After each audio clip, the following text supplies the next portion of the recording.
I'm turning 26 this year in December, and I'm dating a 22-year-old. He lied to me that he is 1 year older than me, only to find out later kuti iye ndiye mudiki. The honest truth is ndakangomuda zvakadaro. We dated, and 3 months down the line his parents found out kuti I'm older than him.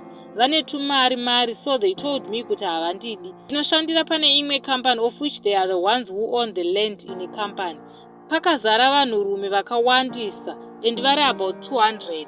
Then vakadzi we a few less than 20. So they believe kuti vakadzi vose vanoshanda pano ipambi. The money is small, but I'm surviving. His parents vanoenda vachinotsvaga vachinzwa every bad rumor about me. Then they will go and tell their son how bad I am. Every day kunouya nyaya dzakasiyana-siyana. Hanzi ane mwana kumba kwavo, yeye anohura, yeye akazorara nanhingi. All sorts of lies. It's painful that people would actually create bad rumors kuti ndingosiyane naye. I'm 5 months pregnant right now. It's been a year ever since we started dating, but they are doing their very best kuti ndisiyane nemwana wavo. My boyfriend akaunganidza mari yekuroora, and as soon as he told them about marrying me, I refused, saying mwana wandakatakura haasi mwana wemwana wavo.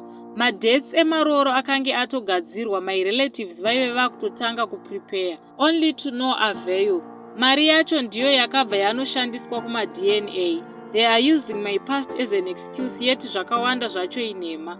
I'm always sick each and every time because of this pregnancy. Kubasa chaiko handichakwanisi kushanda zvakanaka.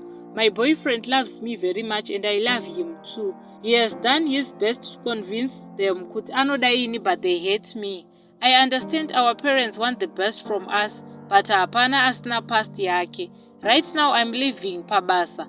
Hama dzangu hadzisi kuziva kuti ndakazvitakura. Only my mom knows. Ndiri kugara pabasa, and I can't go back home. His parents ndivo vakamuti vanoda kutanga vaziva kuti mwana ndewavo here. Ndokuti vamupe go ahead yekuroora, but as soon as ndangobvuma kuti tiite matests, vakachinja. Now they are saying vave kuda kuita mwana azvarwa. I know they are doing their very best kuti ndisiyane nemunhu wangu. Maroora akamiswa. Our man is gone. Kurwara non-stop. I'm depressed, hama dzangu. Please help me, handizivi kuti ndodii.